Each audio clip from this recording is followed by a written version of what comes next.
안녕하세요. 모닝쇼 김은별입니다.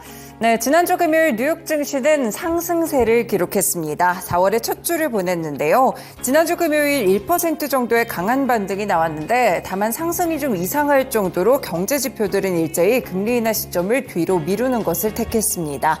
대표적으로 고용이 깜짝 지표를 보여주면서 강했고요. 이와 더불어 국채금리까지 함께 치솟았습니다. 유가 역시 6거래일째 강하게 오르면서 인플레이션에 대한 자극 요인을 더했는데요. 이에 따라서 6월에 금리 인하를 할 것이라는 이 전망치가 패드워치에 따르면 50%를 하회하기도 했습니다. 일단 강한 기업들의 실적이 시장을 끌어올릴 수 있다는 분석이 나오고 있는데요. 그렇기 때문에 앞으로 나올 데이터들이 더욱더 중요하겠습니다. 이번 주 뉴욕 증시에서는 CPI, PPI 같은 물가 지표가 또 발표되고 있는 가운데 연준 인사들의 발언도 지속되기 때문에 함께 주목해 보실 필요가 있겠고요. 국내 증시는 수요일 총선이라는 변수를 안고 있습니다. 그리고 한국의 금융통합위원회까지 여러 가지 또 산을 넘어야 하는데요. 어떤 변수들이 있을지 모닝쇼에서 함께 그 영향들을 분석해 드리겠습니다. 그렇다면 주말 중에 있었던 소식들부터 함께 체크해 보시죠. 네, 첫 번째 소식입니다. 일단 고용 지표를 보셔야 될 것 같은데요. 미국의 3월 일자리 고용 증가폭이 또다시 큰 폭으로 늘었습니다. 미국 노동부는 이날 올해 3월 비농업 일자리가 전월 대비 30만 3천 건 증가했다라고 밝혔는데요. 월스트리트 저널이 집계했던 전문가 전망치가 20만 건이었기 때문에 이를 큰 폭으로 상회하는 서프라이즈 고용 실적이 나왔습니다. 일단 노동부가 수정 발표했던 지난 2월 수치인 27만 건보다도 한 차례 더 높은 수치가 나오게 되면서 이 큰 폭의 고용이 강하다는 지표를 기록하게 됐는데요. 이렇게 미국 경제가 뜨거운 가운데 연준이 금리 인하를 할 가능성은 이에 따라 점차 낮아지고 있습니다. 실업률 보시면요. 이 3.8% 3월에는 기록하게 되면서 전월 대비해서는 0.1%포인트 감소를 했고요. 전문가 전망치와는 일치했습니다. 인플레이션에 직접적으로 영향을 미치는 시간당 평균 임금을 보시면 전월 대비 0.3% 올랐고 전년 대비했을 때는 상승률이 4.1%로 함께 집계되기도 했습니다. 네, 이렇게 고용지표를 보시면 점차 올해 들어서 오히려 상승하는 모습으로 진행되는 점이 특징인데요. 지금 월가에서 전반적으로 데이터가 경제가 약세 전망이 아니다라고 분석하고 있습니다. 그래서 물가 상승 둔화도 아니고 현재는 오히려 금리 인상에 대한 논의가 활발해져야 한다라는 의견까지도 나오고 있고요. 외신에서도 평가가 비슷합니다. 뉴욕타임즈에 따르면 이러한 지속적인 강세는 미국 경제가 꾸준한 상업 활동이나 고용 증가, 임금 상승이 공존하는 건강한 이 균형에 도달했다는 투자자와 연준의 기대감에 부응한다라고 짚었는데요. 블룸버그 통신에서도 이 수치에 대해서 연준이 인플레이션에 대해 인내심을 가질 수 있음을 시사한다라고 평을 했습니다. 3월에 미국의 이 고용 증가폭을 크게 이끌었던 부분은 바로 보건의료와 정부 부문이라고 볼 수가 있겠고요. 그 뒤를 이어서는 레저 숙박업과 건설, 소매업이 상승세를 함께 이끌었습니다. 네, 이렇게 고용지표 굉장히 기다려졌었는데 정부가 직접적으로 발표했던 공식 통계를 보시면 굉장히 빠르게 고용이 증가하는 모습 속에서 미국 경제가 여전히 탄탄한 지표를 기록하고 있었는데요. 그럼 이에 따라서 연준 인사들은 어떤 발언들을 내놨는지 함께 살펴보겠습니다.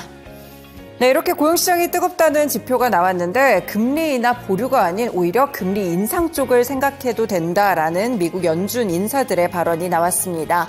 먼저 미셸 보먼 미국 연준 이사의 발언을 보시면요. 현지 시간 5일 미국 뉴욕에서 열린 싱크탱크 맨해튼 인스티튜트 주최 행사에서 인플레이션 둔화세가 멈추거나 반등한다면 향후 통화정책 회의에서 기준금리를 추가로 높여야 할 위험이 생긴다라고 밝혔습니다. 그러면서 이어서 기준금리를 너무 이르게 또는 빨리 내리는 것은 인플레이션에 대한 반등을 초래할 여지가 있다고 봤는데요. 장기적으로 인플레이션을 2%로 낮추기 위해서 현재는 추가적인 금리 인상을 요구할 수도 있다라고 이야기를 했습니다. 이 보먼 이사는 물론 연준 구성원들 가운데서는 가장 매파적인 성향으로 꼽힙니다. FOMC에서 매 투표권을 갖고 있기 때문에 그렇지만 중요한 인물이라고 볼 수가 있겠고요.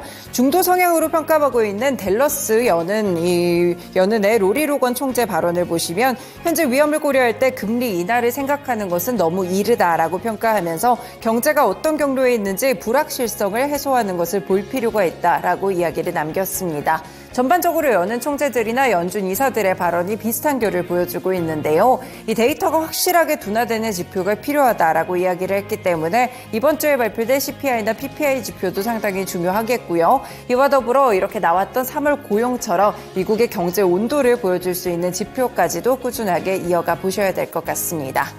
네, 경제 상황 전반에 대한 뉴스들 전해드렸고요. 다음 소식은 미중 갈등과 관련된 소식입니다.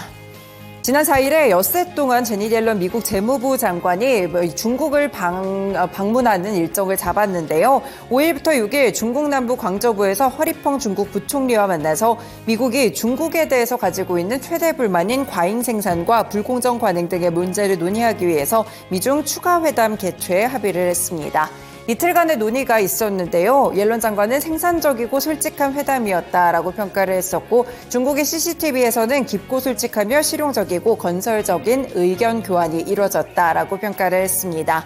제니 옐런 미국 재무장관은 이번에 리창 국무원 총리를 만났는데요. 이 자리에서 예상대로 이 과잉 생산에 대한 문제를 지적을 했다고 합니다. 리 총리는 미국이 문제 삼은 중국의 태양광 패널과 전기차 저가 생산 문제는 시장 원리상 세계에 도움을 줄 것이다라고 반박을 했는데요.